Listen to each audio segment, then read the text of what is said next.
설마 했더니 그게 진짜더군요. 2년 전 일어났던 포항 지진, 이게 세상에 자연재해가 아니라 인재였답니다.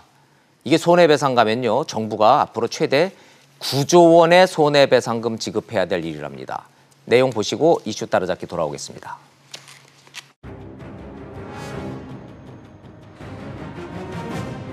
부상자 135명, 이재민 1,800명을 기록한 포항 지진은 지열 발전이 촉발한 것으로 결론났습니다. 지열 발전을 위해 4km 땅 아래로 구멍을 뚫어 물을 주입했는데 이 과정에서 발생한 강한 압력이 알려지지 않았던 단층대를 활성화시켰다는 겁니다. 높은 압력으로 주입한 물에 의해 확산된 공급압이 포항 지진 단층면상에서 남서 방향으로 깊어지는 심도의 미소 지진들을 순차적으로 유발시켰다. 조사단은 물을 주입할 때마다 작은 지진이 일어나며 단층대에 압력이 쌓였고 이 압력이 한순간에 분출되며 관측사상 두 번째로 강했던 포항 강진이 발생했다고 밝혔습니다. 본진의 진원 위치에 도달되고 누적되어 거의 임계 응력 상태에 있었던 단층에서 포항 지진이 촉발되었다. 발표 모습을 현장에서 지켜보던 300여 명의 포항 시민들은 환호했습니다. 한 시민은 큰절까지 하며 박수를 쳤습니다. 지금 발표를 보니까 속이 후련하죠. 터널에 갇혔다가 뻥 뚫린 기분. 그 기분은 아무도 모를 거예요. 포항시도 정부 발표를 환영한다며 오늘 지열 발전소 처리 요구 방안 등을 담은 공식 입장을 발표하겠다고 밝혔습니다. 이슈 따라잡기 돌아왔습니다. 김수민 평론가님 나오셨습니다. 어서 오십시오. 네, 안녕하세요. 안녕하세요. 네. 어제 발표 들으셨죠? 포항 지진. 네, 그렇습니다. 뭐 저도 비전문가고 김수민 평론가도 뭐 정치 평론가지 뭐 지진 전문가는 아니니까 우리는 다 우리와 시청자는 다 전문가가 아니에요. 네. 그럼 일반인의 시각으로 그 대단했던 포항 지진이 자연재해가 아니라 인재였다? 네. 그런데 유발 지진이 있고 촉발 지진이 있다는데 그 설명 그렇습니다. 들으면서 이해가 되시던가요? 유발 지진, 촉발 지진의 차이라고 하면은 예. 유발 지진의 경우는 지열 발전 자체를 통해서 지진이 일어났다라고 하는 정도인데 촉발 그것 지진은 때문에 일어났다 그러면 그 유발 지진이고. 예, 강력한 원인이다. 예, 강력한 근본적인 원인이고. 원인이다라는 것이고요. 촉발 지진은 이제 포항 지역의 어떤 단층 그쪽 예. 지질의 특성을 지열 발전이 건드렸다, 촉발시켰다라는 것이죠. 건드렸다. 그래서 인위적인 수준에서 봤을 때 유발 지진보다는 촉발 지진이 좀 약한 수준입니다. 네. 다만 굳이 촉발 지진이라고 얘기를 한 이유는 그냥 자연 그대로 놔뒀을 때 일어난다는 보장은 없는 지진이었다. 그러 인재였다. 자연 지진은 아니다라는 예. 그런 의미가 되겠습니다. 와, 근데 지금 생각해 보면 수능 연기됐죠. 네, 그리고 포항 시민이 50만 명이라며요. 그렇습니다. 50만 명 중에 상당수가 이재민인데 지금도 텐트 생활하시는 분이 있다는 거잖아요. 네, 그런데 그게 정부가 만든 지열 발전소가 촉발한 지진이었다? 하늘이 내린 천재지변이 아니었다? 네. 이야. 그리고 이제 사실 포항 지역은 특별히 좀 그 지질이라든가 이런 것들이 특별한 구석들이 있어요. 그래서 실제로 어떤 흥해읍 지역에서는 계속 가스가 나와서 가정집이 그걸 그냥 쓰는 그런 경우도 있고 계속 어떤 공사장에서는 불이 타오르는 이런 현상도 있는 지역이었는데 그런 지질들을 좀 간과하고 정부 주도로 또 산업계가 지열 발전을 지금까지 개발해왔고 실험을 해왔기 때문에 그 부분은 분명하게 인위적인 잘못이다라고 볼 수가 있겠고 자연스럽게 이재민 입장에서는 손해배상 청구라든지 이런 것들을 추진하게 되겠죠. 근데 문제는 저 지열 발전소가 지금 법정 관리 들어가서 돈이 없다며요. 물어줄 돈이 없는 회사라며요. 네, 그렇습니다. 그럼 이제 누가 돈을 물어내요? 결국에 처음에 뭐 물어내면 뭐 정부가 물어내든지 하고 나서 뭐 구상권을 청구하든지 여러 가지 뭐 책임 공방이라든지 분배 굉장히 복잡하게 이루어질 것 같고 지금 예상되는 배상 액수가 얼마요? 지금 예상되는 배상 액수는 글쎄요 그 몇 조 수준인데 몇 조? 최대 9조라는 얘기도 그것도 이제 더 책정을 해봐야 될 겁니다. 사실은 이 구미 지역에서 사실 두 가지 비슷한 사례가 있었는데 한 가지는 불산 누출 사태였거든요. 그때도 이제 일단은 정부가 배상을 하고 이제 업체의 구상권을 청구하는 방향으로 갔었고요. 두 번째는 단수 소송이 있었습니다. 5일간의 최장 단수가 있었는데 그 당시 이제 그 문제가 4대강 공사가 원인이다라는 공방이 있었고 근데 법정 다툼 끝에 결국에 이제 수자원 공사 쪽에서는 책임이 없는 것으로 대법원 판결이 내려졌었거든요. 그렇죠. 그래서 예. 이런 저런 전례들을 좀 감안해야 될 것 같고 일단 법정에서의 다툼을 회피하기가 대단히 어렵다라는 것입니다. 전쟁이나 지진 같은 천재지변에는 원래 배상 책임이 없죠. 그리고 보험의 보상도 없는 게 상식 아닙니까? 네, 그렇습니다. 자, 근데 인재였다. 뭐 정부가 물어주긴 해야 될 것 같기는 한데 네. 우리가 결국은 또 그만큼 더 세금을 더 내야 된다는 얘기네요. 그 세금은 뭐 증세를 해가지고 그 부분을 물어주기보다는 뭐 정부의 예비비 예산도 있고 이런 어찌됐든 뭐 부분들을 좀 써야 예비비는 뭐 되겠죠. 무슨 예산이든 정부가 뭐 돈 버는 거 아니고 세금은 뭐 예. 새로 올린다기보다는 예. 우리가 낸 세금 이미 낸 세금을 가지고 뭐 처분을 하게 저도 좀 더 낼 테니까 김수민 평론가 좀 더 내시자고요.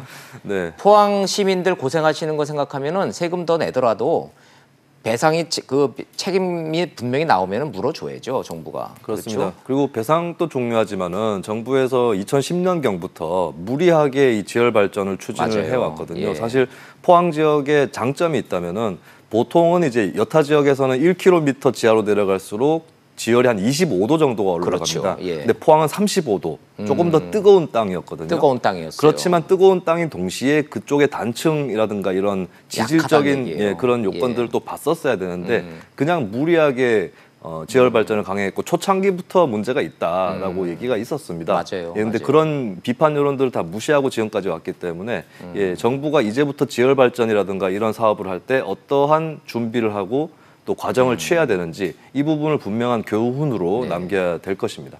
재생 에너지라는 게 저렇게 변수가 많은 거예요. 그렇습니다. 예, 재생 에너지 한다고 뭐 할 때는 다 가열차게 하지만 이런 변수들에 대해서 차분히 따져보고 해야 되는데. 근데 이번에 딜레마가 생긴 게 사실은 포항 경주를 포함한 이쪽 동해안 지지를 보면은 핵발전소라든가 이런 것들을 만들기도 좀 위험합니다. 지진이 발생하기 때문에. 그래서 이제 지열 발전도 어렵고 핵발전도 어려우면 도대체 어떻게 해야 되지라는 굉장한 딜레마가 생기는데 어쨌든 이것을 우리가 해결할 수 있도록 맞아요. 노력을 해야 될 것 같고요. 그렇다고 국민들한테 전기 아껴 쓰라고 할 수도 없는 거고. 네, 근데 전기도 어느 정도 아끼고 또 에너지 효율을 늘리는 이 늘려요. 방법으로 가야 된다라고 예, 볼 수 있고 예. 그리고 지질학에 대해서 한마디를 더 드리면 우리나라의 여러 그 땅 중에서 액상화의 위험이 높은 땅들이 있습니다. 물렁물렁한 땅. 예, 네. 지진이 일어나면 더더욱이나 흔들리면서 예. 물이 고이기 쉽고 또 그렇죠. 모래가 지반일 경우에는 더욱더 그게 찐득찐득한 땅이 되는데 그게 어디예요? 근데 굉장히 여러 군데가 있는데 문제는 서울 강남 지역에 상당수 존재한다는 것입니다. 강남에도. 그러니까 우리가 땅의 속도 모르면서 땅값을 매겨왔다. 예. 라고 하는 굉장히 무거운 사실을 또 알아야 될 것 같아요. 그렇군요. 그래서 지질학 연구가 굉장히 활성화되어야 된다라고 좀 말씀드리고 싶습니다. 그 물렁물렁한 땅을 평당 1억 주고 사는 거예요. 그렇게 돼버렸죠. 뭐 다른 얘기긴 합니다만은 어찌됐든 땅이라는 거는 살아 움직이는 지구는 살아 움직이고 있다라는 사실 새삼 실감하기는 합니다. 네, 예. 맞습니다. 자, 좋습니다. 어찌됐든 지금도 텐트에서 고생하고 계시는 포항 시민들한테 이재민들한테 조금이나마 위안이 되기를 좀 바랍니다. 예. 네. 자, 좀 가보죠. 국회로 가볼까요? 결국은 바른미래당에서 사달이 벌어지네요. 그렇습니다. 어떻게 됐어요? 그 밤이한 그 바른미래당의 네. 뜨거운 토론 어떻게 됐습니까? 어제 밤이하다라는 신조 소개를 해드렸는데 예. 어제 바른미래당 의총도 일단은 밤이하는 것으로 밤이로 끝났어요? 결론을 내리지 않고 일단 민주당과 추가 협상을 진행하는 쪽으로 가닥을 잡았는데요. 그래도 김관영 원내대표 얘기 들어보니까 반대 의견에도 불구하고 패스트트랙 올리는 데까지 밀어붙이겠다. 네. 뭐 이렇게 말씀하시는 것 예, 같던데요. 그런데 이제 공수처 법안이랑 예. 검경 수사권 조정에 관해서 바른미래당의 안을 관철시킨다라는 아니, 조건을 근데 달았습니다. 그거 얘기 듣고도 저는 그 네. 잘 이해가 안 돼서 그럼 말 잘 꺼내셨어요. 유승민 전 대표의 발언은 제가 이렇게 봤더니 명확해요. 패스트트랙 올리는 거 반대한다. 네. 연동형 비례대표제 이거 얘기 안 된다. 반대한다. 명쾌해요.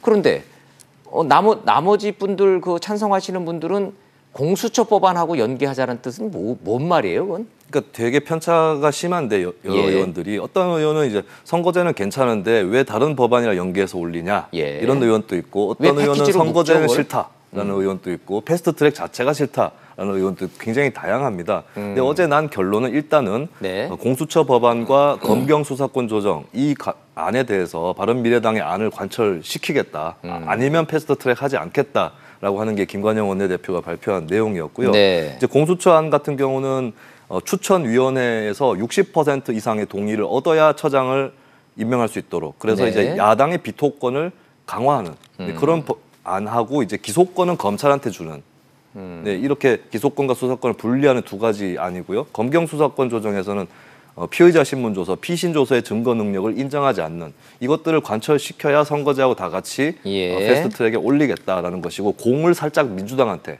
넘긴 형국이 됐습니다. 좋아요. 그러면 시청자 여러분들한테 우리가 명확하게 다시 설명을 좀 드려보자고요. 바른미래당이 원하는 공수처 법안과 검경 수사권 조정안을 민주당이 받아준다라는 전제 아래 선거법 개정안 연동형 비례대표제 우리 찬성해 줄게라고 공을 던졌는데 네.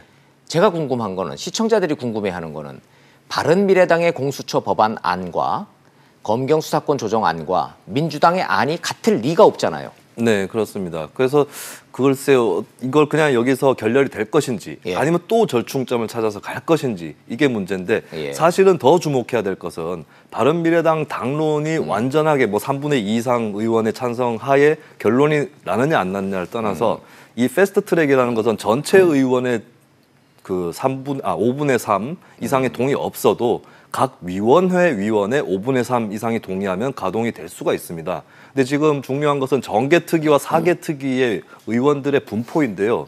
정개특위는 이미 선거제 개혁에 찬성하는 의원들이 60%를 넘었습니다. 그리고 바른정당 출신 의원이 한 명도 없는 상태예요. 네. 그래서 선거제는 민주당이 동의를 하면 그냥 올릴 수 있는 패스트트랙에 올릴 수 있는 상황이고 사개특위가 굉장히 중요한데 지금 이제 민주당 의원이 18명 중에 8명이고 평화당 박지원 의원 1명까지 해서 9명이 확보가 돼 있습니다. 근데 60%를 넘으려면 11명의 의원이 필요한데 그러네요. 2명이 바로 바른미래당의 권은희, 오신환 의원이에요. 오신환 의원. 예, 이 두 명이 키맨이 되고 있습니다. 예, 키맨이 됐는데 오신환 의원이 지금 왔다 갔다 하고 있어요. 생각이 정리가 안 돼 있어요. 근데 오신환 의원 같은 경우는 선거제에는 굉장히 찬성을 하는 입장이에요. 왜냐하면 본인이 수도권 특히 민주당 강세 지역의 지역구 국회의원이고 선거제가 개혁이 될 경우는 자신이 뭐 민주당 지지자들한테도 가서 민주당을 정당 투표하시되 후보는 저를 찍어주십시오라고 하거나 혹은 떨어져도 석패율제로 구제될 수 있는 이런 것들이 있기 때문에 굉장히 지금 중간에 서 있어요. 요 대목까지 이제 넘어가면 시청자 여러분들이 당신들 두 사람들 뭔 얘기하고 있는지 이해 못하겠다 소리를 이제 가니까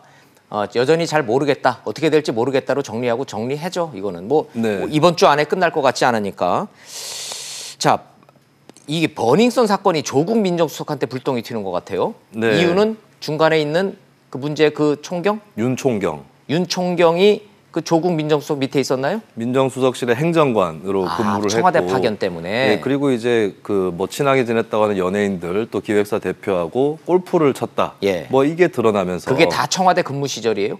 그렇죠. 오호. 그래서 이제 조국 민정수석의 책임이 있는 거 아니냐라고 하는 야권의 공세가 역시나 바로 제기가 위에 되고 상관은 있습니다. 백원우 민정비서관 아니었을까요?